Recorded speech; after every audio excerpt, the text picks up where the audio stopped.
Muy buenas tardes a todos, mi nombre es Eduardo y hoy voy a hacer el segundo vídeo del canal de Historias Nacionales. Como os comenté en el pasado vídeo, estamos haciendo una serie de vídeos sobre la conquista de América y por lo tanto en esta segunda entrega vamos a hablar un poco de los precedentes de la conquista por parte del lado hispano o europeo, por así decirlo. Bien, en esta segunda entrega lo que vamos a hablar un poco es de la situación previa a la conquista de América por parte de la monarquía hispánica, es decir, la emergente monarquía hispánica que en estos momentos está configurándose. Y por lo tanto vamos a introducir un poco la temática de este canal, hablando por así decirlo de los elementos o los factores determinantes que dieron pie al descubrimiento de América y la posterior conquista. En primer lugar, hablaremos un poco de la reconquista de los reinos cristianos frente a los musulmanes, un poco los precedentes que vienen desde la reconquista, el papel que tuvo la toma de Constantinopla por parte de los turcos otomanos y cómo afectó esto a las rutas comerciales con Asia, la crisis bajo medieval como transición del modo de producción feudal al modo de producción capitalista, comentando un poco de que en esta época se va a cambiar el sistema productivo y la economía va a cambiar mucho, por lo tanto aquí se pueden ver una serie de factores que van a dar pie a la primera globalización, los avances tecnológicos que hicieron posible el descubrimiento. Hablaré también un poco, una reseña sobre la breve expansión comercial por parte de China, que es un tema que puede gustar a todos. Y hablaré también de la expansión por parte de Portugal, es decir, la configuración del imperio marítimo portugués. Por último, también hablaré un poco del reinado de los reyes católicos, enfocándome principalmente en la conquista de Canarias, por su papel que tendrá después en la conquista y en el descubrimiento de América, y hablar un poco de los precedentes históricos, parte de nuestra historia. Como os comentaba, este es un segundo vídeo también introductorio. En el pasado vídeo introduje a los pueblos precolombinos y en este vídeo voy a introducir un poco la situación previa en España y en Europa, comentando esta serie de elementos y factores. A partir de las siguientes entregas hablaré ya de las diferentes expediciones de exploración y conquista que se hicieron a América en los sucesivos años posteriores.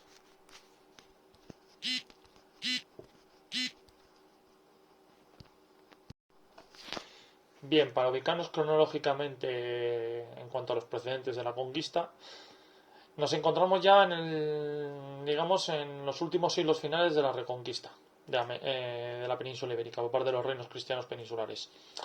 Bien, estamos en un periodo en el cual, digamos, la guerra entre los diferentes reinos cristianos, hablando por parte del reino corona de Castilla, la corona de Aragón, Navarra y Portugal, se está transformando en una guerra santa de cruzada. Eso se pudo ver bien perfectamente en la famosa batalla de las Naves de Tolosa, que como recordaréis fue una batalla librada entre los tres reinos, digamos, Castilla, Aragón y Portugal, y Navarra, perdonad, contra el Imperio Almohade, que amenazaba con recuperar los territorios reconquistados en aquel momento por parte de la corona de Castilla tras, digamos, la capitulación de Toledo.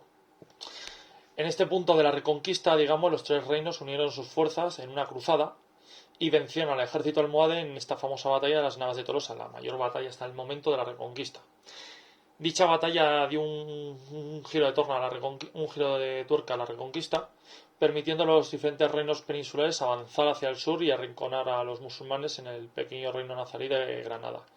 Por el lado portugués, una serie de sucesivas campañas dará pie con la conquista del Algarve y termina, por ahí se decirlo, la reconquista por parte del lado portugués. Castilla, bajo el reinado de Fernando III el Santo, reconquistará todos los territorios, digamos, de la Bética, de Andalucía y de Murcia, llegando hasta la toma de Sevilla. Y por parte de la corona de Aragón se reconquistará todos los territorios de la actual Comunidad Valenciana y las Islas Baleares. Además, esta reconquista dará pie a dos procesos expansionistas posteriores, por un lado la expansión portuguesa y por otro lado la expansión aragonesa en el Mediterráneo. Por lo tanto, vemos que aquí ya la guerra se está convirtiendo en la guerra contra el Islam ya es una guerra santa, de cruzada. No siempre había sido una guerra religiosa, pero aquí está cobrando este papel de cruzada y no solamente se verá en la batalla de las Naves de Tolosa, en la guerra del Estrecho librada entre el reino nazarí de Granada y sus aliados norteafricanos del sultanato benímení contra el reino de Castilla, pues también tendremos ocasiones que veremos que hay cruzadas, como por ejemplo en la batalla de Salado, también se le da un poco ese papel, digamos. Digamos que para los estados pontificios, los diferentes reinos peninsulares estuvieron exentos de las tradicionales cruzadas a Tierra Santa porque ya estaban librando la guerra contra el Islam en el territorio peninsular, y junto con el Imperio Romano de Oriente los reinos peninsulares eran, digamos, la línea de defensa de la cristiandad europea frente al Islam, y por lo tanto el papel que tenían los reinos peninsulares en esta guerra religiosa era crucial. Pero bueno, llegando a este punto la reconquista ya está terminando. Ya podemos ver que el reino de Granada queda completamente arrinconado, se convirtió en una suerte de estado satélite o vasallo del reino de Castilla. Pero bueno, ¿no? Aún así la reconquista no terminará hasta la famosa guerra de Granada, ya de finales del siglo XIV, del siglo XV, perdonad, con los reyes católicos, que ya lo haré de eso un poco más adelante. Por otro lado, también esta crisis, esta reconquista ha pegado una vuelta de tuerca porque, no he comentado antes, Al-Ándalus está en un proceso de crisis interna y fragmentación, lo que también facilitará la expansión de los reinos cristianos. Bien, durante la guerra de reconquista, los diferentes reinos cristianos van a tener que verse obligados a desarrollar sus primeras escuadras navales. Tanto la corona de Castilla como la portuguesa y la aragonesa van a desarrollar sus primeras flotas navales para combatir al Islam. Y eso se puede ver muy bien en la toma de Sevilla, como el papel crucial que tuvo la flota castellana.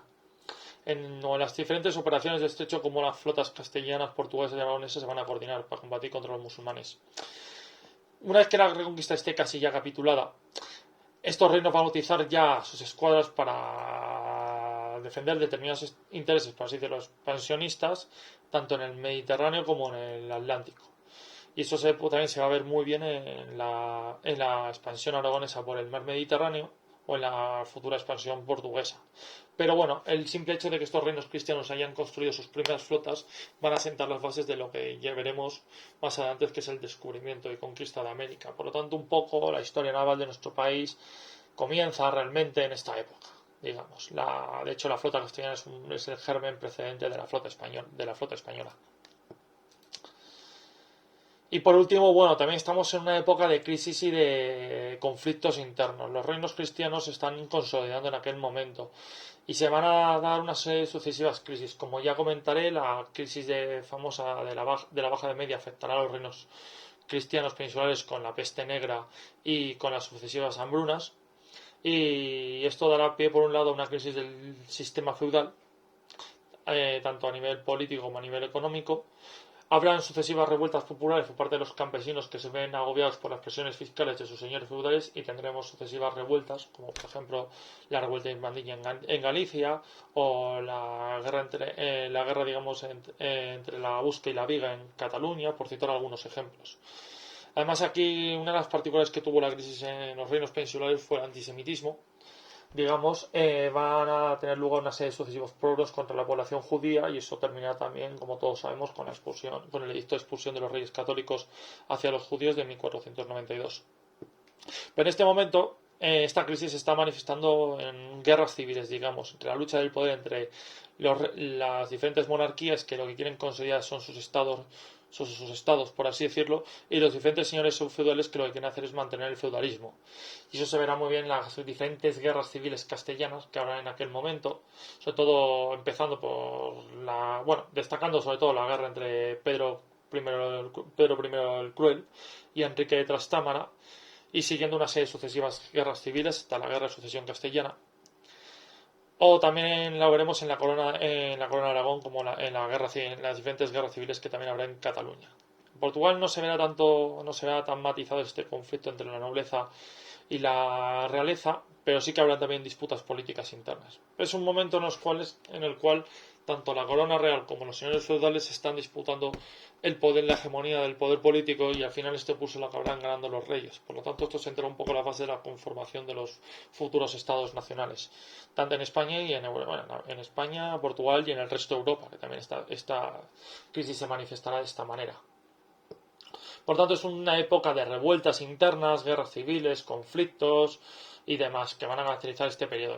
Y sí, tendrá también su importancia en la reconquista, porque ayudará a ralentizar el final de la reconquista y la expulsión de los musulmanes.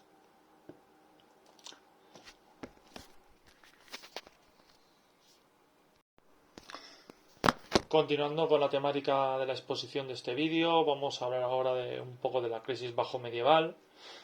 Cómo esta crisis ha afectado al resto de Europa. Evidentemente estamos en una época que hay una crisis climática muy importante debido a un enfriamiento de las condiciones climatológicas en toda Europa, que va a dar pie a una serie de hambrunas porque las cosechas se van a ir perdiendo progresivamente y esto va a generar numerosas hambrunas. Vamos a tener hambrunas por todas partes de Europa.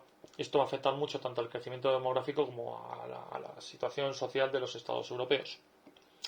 Tendremos también el impacto de la peste negra, la famosa pandemia, por así decirlo, la peste negra, que arrasó con más de la mitad de la población europea en aquel momento. Es una epidemia que vino de Asia, posiblemente a través de la ruta de la seda con China, o a través de la India. Hay muchas teorías sobre esto. Pero el impacto de la peste negra fue muy drástico en toda Europa, acabó arrasando con las poblaciones, con buena parte de la población, sobre todo de los estados del mar Mediterráneo, también arrasa con el norte y centro de Europa y genera una crisis demográfica importante, a la cual los reinos y los estados europeos no estaban previstos porque, claro, por un lado la medicina no estaba tan avanzada como ahora para enfrentarse a amenazas microbiológicas, y los estados europeos no tenían los medios ni las capacidades sanitarias para afrontar esta crisis. Por otro lado, también es una época de, como he comentado, de conflictos y de guerras. En Europa está teniendo lugar la famosa guerra de los 100 años entre Francia e Inglaterra por la disputa de la hegemonía europea. También, por citar un poco, tendremos el famoso cisma de Occidente o el cisma de Aviñón, por parte que casi divide a la cristiandad católica.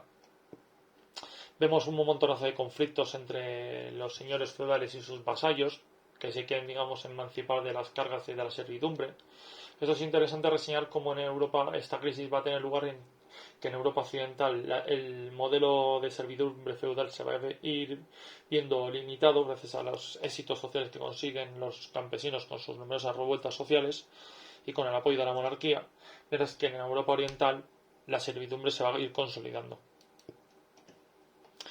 Por lo tanto, esta crisis va a ser aprovechada por los reyes. Los reyes van a aprovechar que esta crisis está poniendo un poco de patas arriba el sistema feudal, y los reyes van a aprovechar la situación para ir comiéndole terreno político a los nobles feudales y ir ganando poder.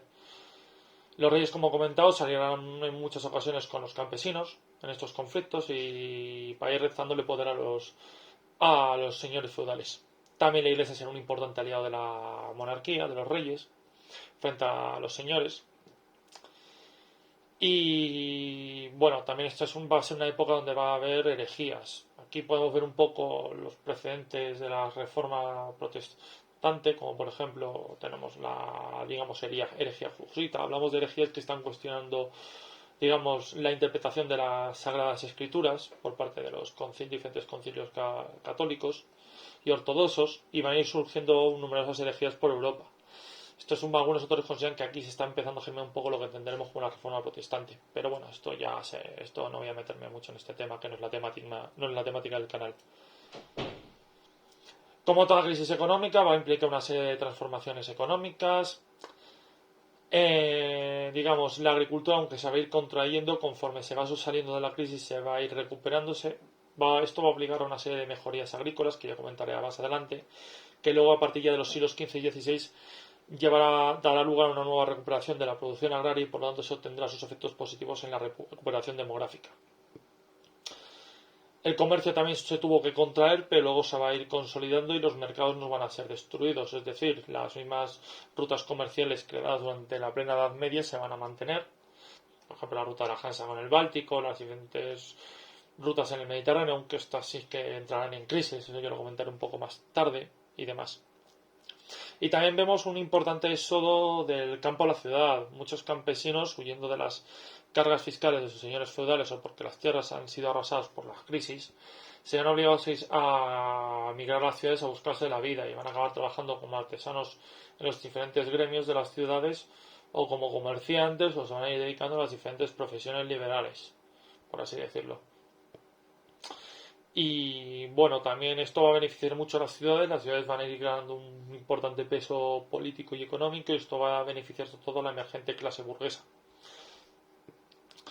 Y por así decirlo, estamos por lo tanto entre una época en la cual ya se está iniciando la crisis del modo de producción feudal, se está cambiando el sistema económico, por así decirlo, y por lo tanto es una época de cambios muy importantes que van a tener lugar en esta, digamos, en todo lo relacionado con la conquista y el descubrimiento de América.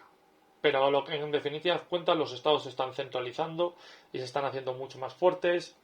El modelo político feudal está en decadencia y en retroceso. Vemos sobre todo que en Francia, en Castilla, en Aragón o en Portugal se consolidan estas monarquías nacionales de carácter autoritario, evidentemente, mientras que en otros estados, como por ejemplo en Inglaterra, se va a consolidar el modelo parlamentario. Y por otro lado, pues eso, básicamente, digamos, esta crisis es una crisis que está poniendo un poco de patas arriba todo el orden establecido en la Edad Media. Bien, por comentar un poco y enlazándolo también con esta crisis, voy a hablar un poco de las repercusiones científico-tecnológicas que van a tener lugar y que van a afectar al descubrimiento, un poco para centrarnos en materia. Hablando un poco del crecimiento demográfico que tendrá lugar en los siglos XV y XVI, se deberá a las nuevas reformas, por así decirlo, cambios agrícolas que va a tener lugar a raíz de la crisis. Van a introducirse nuevas herramientas como la collera o la reja metálica, que son herramientas complementarias al famoso arado romano. Van a extenderse el uso de molinos de agua y de viento y sobre todo la rotación nutricional de cultivos. Este tipo de mejoras técnicas va a incrementar mucho la producción agraria y la expansión de los terrenos agrícolas. Esto va a facilitar este crecimiento, esta recuperación demográfica. Como comentaba antes, el éxodo del campo a la ciudad va a generalizar mucho la expansión del modelo artesanal gremial, pero este también va a entrar en crisis y van a surgir los primeros talleres prefabriles o las primeras protofábricas, pero bueno, ya está empezando a surgir ciertas cosas que luego nos recordarán a la revolución industrial. En las finanzas van a haber cambios importantes, sobre todo la aparición de las letras de cambio, la contabilidad de partida doble, los seguros marítimos. Esto también tendrá mucha importancia a la hora de la creación de las futuras y primeras compañías comerciales. Y aquí lo que nos importa de verdad es en la navegación. Van a haber nuevos inventos como por ejemplo la brújula, el astrolabio, que van a facilitar sobre todo la orientación de los barcos a la hora de atravesar los mares. Estas herramientas van a facilitar mucho la navegación. Aparecen las cartas portulanas, que son mapas, digamos, que ya, digamos, reflejan a nivel geográfico todos los conocimientos que se tienen de los mares y los océanos en aquel momento y se van a ir ampliando conforme tengan lugar los diferentes descubrimientos. Y por un lado también van a mejorar los diferentes tipos de navíos. Van a aparecer nuevos navíos que van a romper con la navegación tradicional de ir fondeando por costas y van a permitir, digamos, la navegación a mar adentro, destacando la carabela, la coca y la nao, que son tipos de barcos que ya lo que permiten es que se pueda, digamos, navegar a mar adentro durante un periodo de tiempo bastante largo, sin tener que ir costeando, dando vueltas por la costa. Otros inventos que también repercutirán y que todos sabemos es el invento, la pólvora, traída de China, que esto va a revolucionar el arte de la guerra. Tampoco esto, creo que esto ya se sabe bastante. O el papel que va a tener la imprenta, sobre todo en la divulgación de los conocimientos y la publicación de libros. Esto va a tener mucha importancia, sobre todo en la expansión del humanismo ya durante el siglo XVI.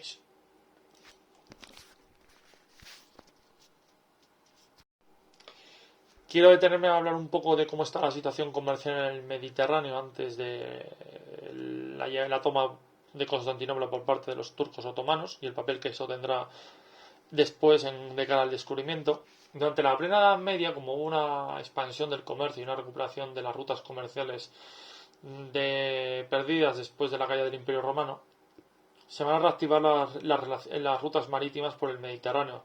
Y el Mediterráneo va a volver a ser ese famoso gran mar comercial que existió en época de los romanos. Aquí el papel protagonista lo van a tener las ciudades-estados italianas del norte de Italia, que van destacando sobre todo las repúblicas de Pisa, Génova y Venecia, que van a ir estableciendo importantes rutas comerciales con Oriente. Sobre todo aprovechando las relaciones con el Imperio Romano Oriente, que aún sigue existiendo y se sigue manteniendo pese al avance del Islam. De hecho, tanto Venecia como Génova van a crear verdaderos imperios marítimos con colonias comerciales, sobre todo en la actual Grecia y en el Mar Negro, y van a tener mucha importancia con el comercio con la ruta de la seda. También quiero mencionar aquí el papel que va a tener la Corona de Aragón. La Corona de Aragón, una vez completada su reconquista, se va a lanzar al mar tras la conquista de las Islas Baleares, la reconquista. Los aragoneses van a ir adquiriendo, mediante campañas militares, sobre todo las islas de Cerdeña, Sicilia. Se hará con el poder de los estados de Atenas y Neopatria y después con el reino de Nápoles. Tenemos aquí una importante expansión militar y comercial aragonesa que va a rivalizar con el de las ciudades-estados italianas y tendremos aquí muchos conflictos. Aquí lo importante de la expansión del Mediterráneo es que el Mediterráneo conectaba con las diferentes rutas de la seda. Las rutas de la seda eran una serie de rutas comerciales que conectaban el mundo mediterráneo con Asia, y esto todo con la India y con China. Y eran unas rutas que fueron cobrando, que tenían mucha importancia y fueron cobrando cada vez más importancia por la demanda de ciertos productos que eran muy cotizados en Europa, sobre todo diferentes tipos de especias, perfumes, diferentes tipos de alimentos, también como diferentes tipos de alimentos, joyas, piezas de orfebrería o metales preciosos. La verdad, estos productos eran muy demandados en los mercados europeos y claro, el control de la ruta de la seda o de las diferentes rutas que conectaban con la ruta de la seda era una fuente de riqueza en aquella época inimaginable. Por lo tanto, los estados europeos se beneficiaron de este comercio. Se fueron beneficiando y además se fueron beneficiando. De hecho, Constantinopla, el Imperio Romano Oriente, era el estado, por así decirlo, que permitía que esta importante relación comercial existiese. ¿Cuál es el problema? El avance de los turcos otomanos. Conforme los otomanos van avanzando por la península anatólica y después van a invadir los Balcanes, van a ir cercando Constantinopla progresivamente, hasta tal punto que la ciudad va a estar completamente cercada por todas partes. Y tarde o temprano la ciudad va a acabar cayendo en manos de los turcos otomanos. Los otomanos quieren tomar Constantinopla porque es la entrada a Europa por parte del estrecho del Bósforo. Y se controla, digamos, la entrada tanto de la conexión del mar Egeo con el mar Negro. Controlar esta ruta, digamos, es un poco controlar el comercio de buena parte del Mediterráneo y la conexión que tiene con las rutas de la seda. Para los otomanos era un objetivo estratégico muy valioso. Muy valioso. Esto recuerda un poco a la guerra de Troya, como todos sabréis, aparte de que la guerra de Troya se relata mucho ese famoso rapto por parte de Helena por parte de los troyanos. Había intereses comerciales, relación a que Troya era la puerta, digamos, del Mar Negro con el Egeo, y quien controlase esa puerta, pues controlaba el comercio. Aquí pasaba igual con Constantinopla. También vemos una similitud que Constantinopla tiene unas murallas tan grandes que pueden recordar las de Troya, tal como están relatadas en la Ilíada. Por tanto, encontramos estos paralelismos en la historia. La cuestión es que los turcos van a poner asedio a Constantinopla, va a ser un asedio muy terrible, por así decirlo, va a durar mucho tiempo. Los romanos orientales, bizantinos, como los queramos llamar, van a estar resistiendo al asedio. Aquí se va a emplear la pólvora, sobre todo. Las murallas teodosianas van a sobrevivir a los bombardeos constantes de las famosas bombardas otomanas, que eran cañones de artillería inmensos, que tenían una importante potencia de fuego. Pero al final, digamos, los otomanos van a entrar en Constantinopla y van a tomar la ciudad. Esto va a tener un impacto terrible en toda Europa. Algunos se preguntarán por qué Constantinopla cayó tan fácilmente, por qué se dejó caer si era un estado cristiano y demás. Bueno, el Imperio Romano Oriente era un estado ortodoxo, tenía sus disputas religiosas con el papado, y bueno, digamos que las diferentes monarquías europeas no estaban tan atentas en aquel momento con la cuestión de la asedio de Constantinopla, porque tenían sus propios problemas internos, y se le echó muy poca importancia. Así que hubo algunas expediciones de voluntarios cruzados que fueron a ayudar a la defensa de Constantinopla, pero poco más. Por reseñar, aquí en Castilla, en la monarquía, bueno, en los reinos peninsulares, los trastámaras, tanto de Castilla y Aragón, van a defender la defensa de Constantinopla por la cuestión geoestratégica de que si no el Islam entra en Europa por parte de los Balcanes. Y por lo tanto aquí se abre un frente importante que puede poner en peligro a la cristiandad, y aparte de la importancia que he comentado geoestratégica que tiene Constantinopla. De hecho, esto va a repercutir porque una vez que Constantinopla caiga, uno de los últimos supervivientes de la dinastía imperial de los Paleólogos va a ceder los títulos imperiales a los Trastámara. Y por lo tanto, luego cuando se produzca la unión dinástica entre los reyes católicos Fernando e Isabel, En los diferentes títulos se van a encontrar que también son herederos legítimos del Imperio Romano de Oriente. Y esa titulación, digamos, se va a mantener hasta la actualidad. De hecho, los reyes de España también son, por así decirlo, príncipes o emperadores de Constantinopla, aunque Constantinopla ya no exista, ya no existe el Imperio Romano de Oriente. Pero bueno, por comentar un poco esta anécdota. Pero bueno, en definitiva, la caída de Constantinopla va a suponer el corte de estas rutas comerciales, va a generar una crisis comercial tremenda en Europa, que se va a conectar con esta crisis bajo medieval. ¿Y por qué? Porque los otomanos van a empezar a gravar mucho los impuestos al comercio y por lo tanto las ciudades-estados italianas van a entrar en crisis, van a perder esa importancia comercial que tuvieron durante la plena Edad Media. Y esto va a ser un fuerte golpe a todos los estados cristianos. Y esto va a obligar a que los diferentes estados cristianos busquen fórmulas para intentar conectar el comercio con Asia por otras vías, sin chocar con los otomanos, por así decirlo. Que eso ya lo haré bastante, pero esto va a ser, digamos, el motor que va a impulsar que tanto Castilla como Portugal busquen la ruta atlántica, bordeando, sobre todo por el lado portugués, de bordear África y demás, para flanquear a nivel geopolítico al Imperio Otomano y conectar con los mercados asiáticos. Y esto va a tener un papel fundamental, mientras que Portugal, como ya comentaré, se dará a la mar e irá recorriendo las costas africanas. Castilla, una vez conquistadas las Canarias, ya llegará luego Colón y propondrá el proyecto de atravesar el Atlántico para buscar esa ruta alternativa hacia los mercados asiáticos, básicamente, sin contar que América no estaba descubierta en aquel momento. Por lo tanto, la toma de Constantinopla es crucial para entender los grandes descubrimientos de finales del siglo XV y del siglo XVI. Es un elemento crucial, que bueno, seguiré hablando de esto más adelante. Mientras que esta crisis comercial está teniendo lugar en el mar Mediterráneo, en Asia también el Imperio Chino, que es un actor comercial muy importante en cuanto a relación a la ruta de la seda, va a jugar sus propias cartas. Estamos en una época, digamos, en la cual China ha conseguido insubordinarse de la dominación mongola y se ha subido al poder una nueva dinastía, la dinastía Ming. Y esta dinastía va a volver a recuperar esos años de esplendor, esos siglos de esplendor del Imperio Chino. Y bajo el reinado del emperador Zudi, perdonad si pronuncio mal el nombre, porque bueno, los nombres en chino tampoco es que los diga bastante bien, China va a tener una época de expansión comercial muy interesante. Y quiero comentarla porque, bueno, hay ciertas conexiones luego con la expansión de los diferentes estados europeos. Este emperador de dinastía Ming reinaba en aquel momento, estamos a principios del siglo XV, y este emperador va a contar con un importante almirante de su flota, el almirante Zheng He. Este almirante va a proponer al emperador chino la creación o la construcción de una gran flota comercial con el propósito de abrir rutas comerciales por el sudeste asiático, el Océano Índico y que lleguen a Occidente. Esta famosa flota va a ser la llamada Flota del Tesoro, va a ser denominada. Los chinos van a invertir mucho dinero en construir una gran flota de 300 barcos con unas galeras de más de 6 velas por barco. Ya os podéis suponer el tamaño que tenía cada barco. Con el propósito de explorar, digamos, las diferentes rutas comerciales por estos mares y océanos que acabo de citar, para conectar con otros puertos asiáticos y llegar hasta los puertos europeos por vía marítima y abrir una nueva ruta comercial que pueda conectar con Europa. Y consolidar así las relaciones comerciales, porque los chinos al final son un pueblo de comerciantes.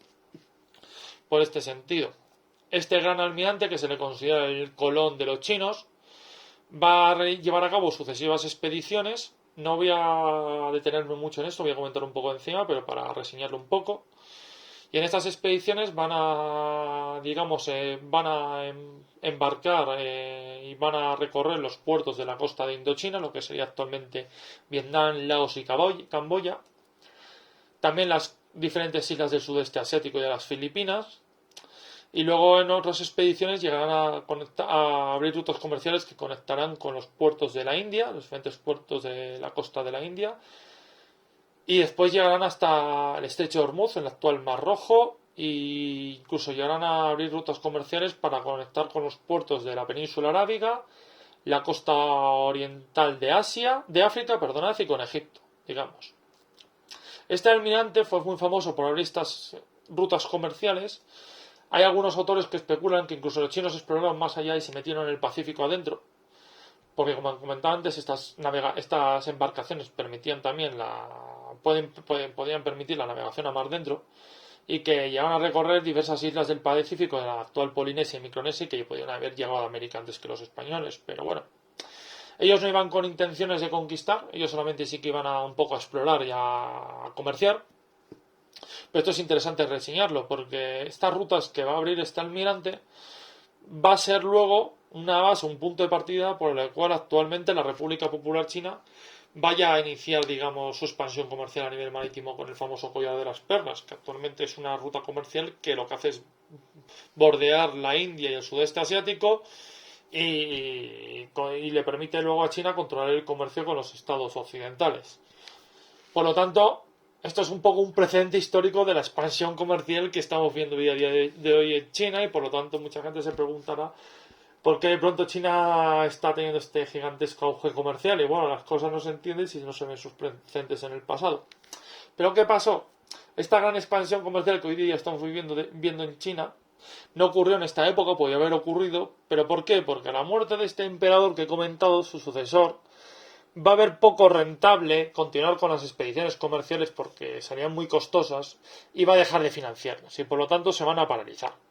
China va a volver a un periodo de aislamiento y se va a encerrar en sí misma, no es algo raro en su historia, y China por lo tanto paralizará los viajes. Esto será luego aprovechado por parte de Portugal y de Castilla para poder luego emprender sus viajes de descubrimiento y hacer la primera globalización y se adelantarán a China. Por lo tanto, ¿qué hubiera pasado si los chinos no hubiesen abandonado estos proyectos comerciales tan interesantes? Pues bueno, la situación hubiese sido un poco peor tanto para España como para Castilla como para Portugal. Pero bueno, lo que no pasa en la historia es lo que no se puede especular. Pero simplemente reseñar un poco esto, que es un aspecto que me ha parecido muy interesante para incluir en el vídeo de hoy. Y bueno, tras esta pausa con China, vamos a continuar un poco de las repercusiones comerciales que ha tenido la toma de Constantinopla. Como comentaba antes, tras la caída de Constantinopla y digamos la interrupción del comercio con las rutas de la seda, los estados europeos se van a verse obligados a buscar diversas fórmulas. Aquí el papel lo van a tener protagonistas los reinos ibéricos, es decir, la corona de Castilla y la corona de Portugal. Aragón va a entrar en una crisis comercial importante a raíz de esta crisis comercial. Y como no tienen salida al Atlántico, no van a poder participar un poco de esta carrera de conquista. Vamos a decirlo. Y como comentaba antes, Francia e Inglaterra, como estaban inmersos en la Guerra de los 100 años y en sus propios conflictos internos, no van a poder dedicarse a lanzar expediciones. Aquí los dos estados más preparados eran Castilla y Portugal. Sobre todo Portugal, era el estado europeo más preparado para iniciar esta búsqueda de alternativas comerciales al Mediterráneo. Bien, aquí hay la expansión comercial portuguesa no se puede entender sin el final de la Reconquista. Volviendo a enlazar un poco, Portugal ya había reconquistado el Algarve y ellos habían concluido su papel en la lucha contra el Islam, pero no había concluido. ¿Por qué? Porque Portugal es un actor importante en la guerra del Estrecho, va a tener diversos conflictos navales con los diferentes reinos norteafricanos y esto va a empujar a que el rey de Portugal decida tomar Ceuta por intereses estratégicos, porque quiere, digamos, cortar la piratería berberística y controlar también el estrecho de Gibraltar, que como todos sabemos es un punto importante para el comercio. El control del estrecho de Gibraltar es una cuestión que sigue teniendo su importancia geoestratégica en la actualidad. Por lo tanto, Portugal en 1415 va a lanzar una expedición y va a conquistar la ciudad de Ceuta. Y aquí va a sentar un poco el punto de partida de la expansión de su imperio comercial, el cual voy a comentar un poco por encima, que va a tener relación con los diferentes descubrimientos que se dan después en relación a América. Los portugueses se dan cuenta que empiezan a darse cuenta que sí, que pueden intentar abrir nuevas rutas comerciales con Asia, por la vía atlántica, y van a lanzar sucesivas expediciones, por así decirlo, navales. En 1418 llegaron a las islas de Madeira y en 1431 a las islas de las Azores. Estas islas las colonizarán porque como estaban despobladas, no habían poblaciones aborígenes y las tierras eran muy ricas para los cultivos de plantación, los portugueses las van a aprovechar. Progresivamente, bajo los reinados de los diferentes reyes, los famosos reyes navegantes, en este caso destacamos sobre todo el rey Enrique el Navegante y Juan II, los portugueses van a lanzar expediciones hacia el sur, bordeando la costa de África, para ir asentando factorías comerciales. 1434 llegan fundarán la factoría del Cabo Bojador, en la actual, digamos, Mauritania, después la de Cabo Blanco y después Cabo Verde. Y colonizarán las islas de Cabo Verde también. Luego, a finales ya del siglo XV, los portugueses fundarán el asentamiento de San Jorge de Mina, cerca de lo que es actualmente el Camerún, y también el asentamiento de Fernando Po y Santo Tomé y Príncipe. Y seguirían avanzando hacia el sur, llegando, digamos, hasta lo que es actualmente la ciudad del Cabo en Sudáfrica. Estas, digamos, fueron las primeras expediciones que lanzaron los portugueses.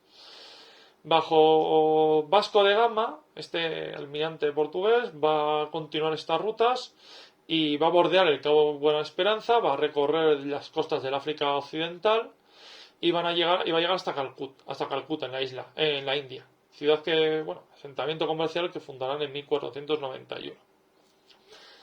Después tenemos otros navegantes importantes como Cabral, que siguiendo la ruta de Vasco de Gama llegará también a la India y fundará el asentamiento de Cochín en 1502. Y luego tenemos a Méndez Pinto, que también, digamos, continuará con las exploraciones, al igual que Alburquerque, que estos ya navegarán hacia el sudeste asiático. Irán fundando diversas factorías por las costas del sudeste asiático, aprovechando ya de que los chinos han encerrado de nuevo en su territorio. Los portugueses van a aprovechar ahora a quedarse con esas rutas comerciales y van a ir formando asentamientos. De hecho, fundarán el puerto de Macao en China y llegarán hasta la isla de Nagasaki en Japón.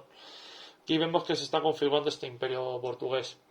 Los portugueses a lo tonto están abriendo nuevas rutas comerciales y están conectando los mercados europeos con los mercados asiáticos, y esto no hará ninguna gracia al Imperio Otomano. ¿Por qué? Porque los portugueses les están flanqueando y van a tener una serie de conflictos navales, por así decirlo, entre el Imperio Otomano y el Reino de Portugal en lo que es el Océano Índico, y aquí habrán numerosos enfrentamientos navales, los cuales saldrá ganando el nuevo Imperio Portugués gracias al empleo de estos nuevos barcos, como la coca o las naos, que son barcos más preparados para combatir a mar abierto y tienen mejores cañones de artillería. El Imperio Otomano, digamos, no desarrolló una escuadra potente en las mares que controlaba del Océano Índico, y esta guerra naval la va a ir ganando los portugueses. Por lo tanto, los portugueses van a conseguir, digamos, salirse con la suya y van a superar la trampa que plantean los otomanos o los estados europeos con la toma de Constantinopla. Una cosa que es muy interesante, la verdad, de tener en cuenta. Comentando otros aspectos de la expansión portuguesa, que luego se verán más adelante con el proceso de conquista y colonización y conquista de América, los reyes portugueses van a financiar todas estas expediciones y las van a patrocinar con la intención, digamos, de enriquecerse del comercio y del comercio con Asia. Van a fundar las primeras compañías comerciales y van a crear una escuela de navegantes. Una escuela de navegantes que va a ser un poco el precedente a nuestra casa de contratación, donde van a reunir a los mejores cosmógrafos y geógrafos de la época y van a hacer mapas o cartas oportunados de los territorios que van descubriendo para poder trazar nuevas rutas comerciales y continuar con esta expansión. Por lo tanto, vamos a ver que los portugueses ya tienen, digamos, una suerte de casa de contratación, de la cual luego tomará ejemplo Castilla más adelante.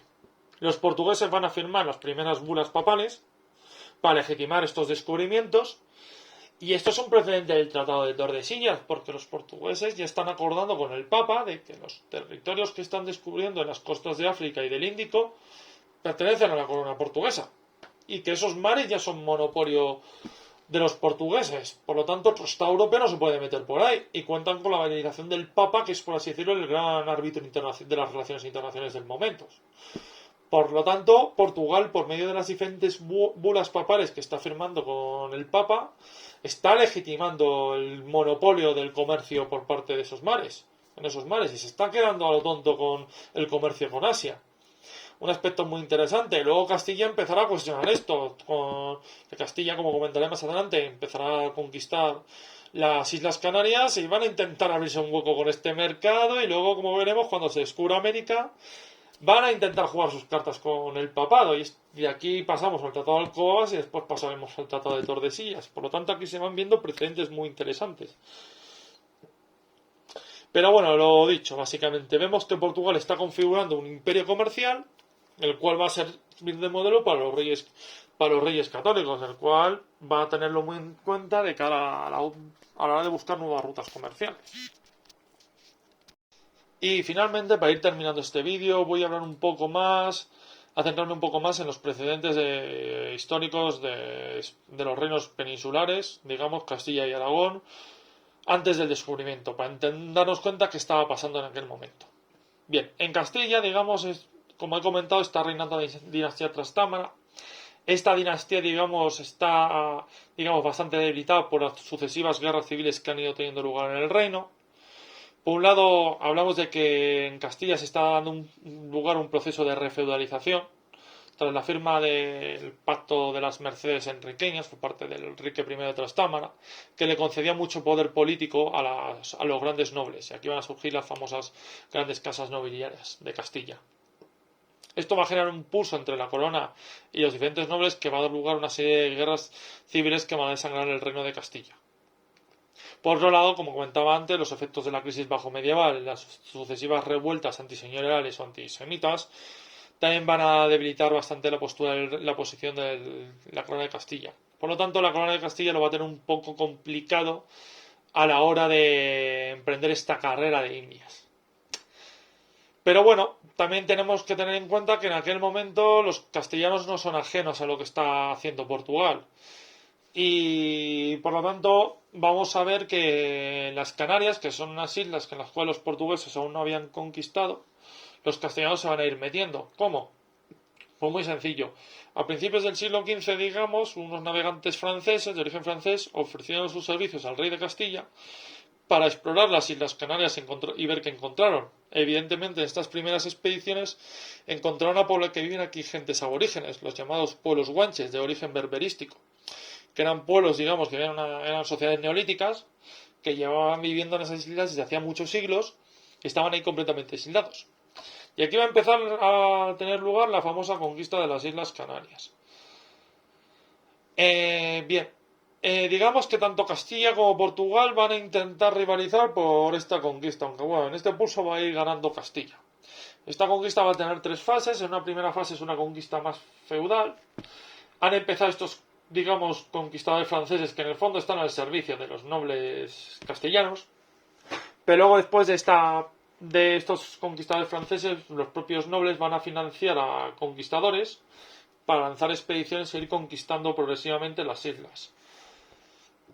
Y se van a ir encargando sobre todo de las islas menores, como Fuerteventura, la Gomera, la isla del Hierro, etcétera. Las islas pequeñas del archipiélago van a ir siendo conquistadas por los diferentes señores feudales. Es un proceso de conquista lento, porque bueno, a los nobles les interesa también tener su papel en el comercio con Asia, pero un señor feudal no tiene la capacidad de conquistar o mantener un territorio como puede tener un estado, por así decirlo. Al final la corona va a ir ganando progresivamente poder y fuerza en este aspecto, y finalmente veremos como ya con los reyes católicos y con la firma del Tratado de Alcobendas y el final de la Guerra de Sucesión castellana, pues le va a dar el poder a los reyes católicos para ir llevando a cabo esta conquista. Pero bueno, esto lo comentaré un poquito más adelante. Por aquí vamos a paralizar un poco la conquista de las Canarias y vamos a continuar un poco con la historia un poco nacional. A ver qué estaba ocurriendo aquí en España en aquel momento.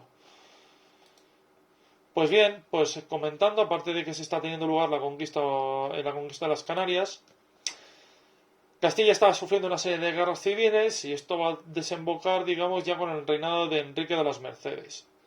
No, Enrique de las Mercedes, no, Enrique IV el Doliente. Esta situación también va a tener lugar en el Reino de Navarra, donde también hay una serie de guerras civiles que también van a desangrar al reino, y en Aragón comentando un poco las guerras civiles en los territorios de la Generalitat catalana, de lo que se entendía como Generalitat catalana. Bien, la corona de Aragón está en crisis porque también le ha afectado mucho la crisis bajo medieval y su imperio comercial y militar está en completamente retroceso. Sí que es verdad que han consolidado su posición en Nápoles bajo el reinado de Alfonso V el Magnánimo, y aquí vemos un poco una vía que va a dar pie a una serie de conflictos entre la corona de Aragón y el reino de Francia por el control y la hegemonía de Italia, que eso dará pie a las futuras guerras italianas que tendrán lugar con Fernando el Católico y con Carlos I. y concluirán con Felipe II, pero bueno, eso es otra historia. Vemos que estos reinos peninsulares están en crisis, digamos, y esto ha ralentizado también la conquista de Granada. Bueno, el final de la Reconquista.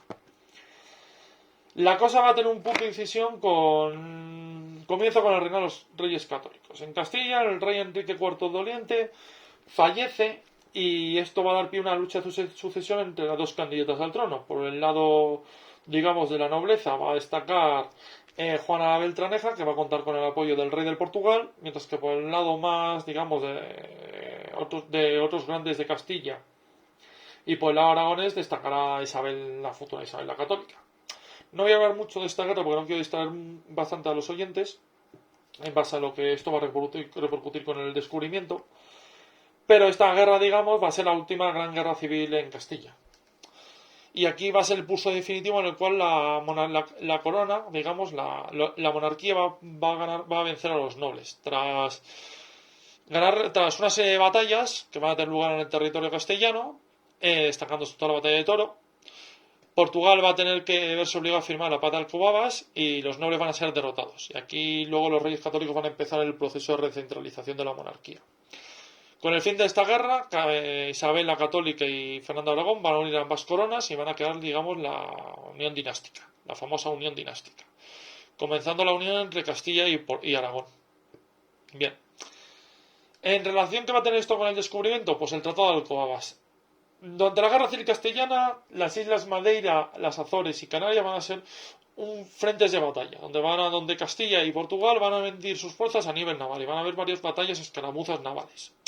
En ese tratado, al final, Portugal va a reconocer los derechos de Castilla a conquistar Canarias y Castilla va a reconocer los derechos portugueses en la Madeira y en las Azores y en las rutas y en las factorías africanas. Por lo tanto, esto está relacionado con el descubrimiento por parte de esta vía y Castilla se va a focalizar en aquel momento en la conquista de las Canarias. Y aquí estamos ya en una fase en la cual bajo el reinado de los Reyes Católicos se va a concluir la conquista de las Canarias con la conquista de las islas de Gran Canaria y Lanzarote y el sometimiento de los guanches. Y ya, digamos, tenemos que el archipiélago canario ha sido conquistado por Castilla. Como ya sabréis, los reyes católicos, una vez perpetuada la unión dinástica, van a emprender una serie de reformas para centralizar el reino, por así decirlo. Entre estas reformas vamos a destacar sobre todo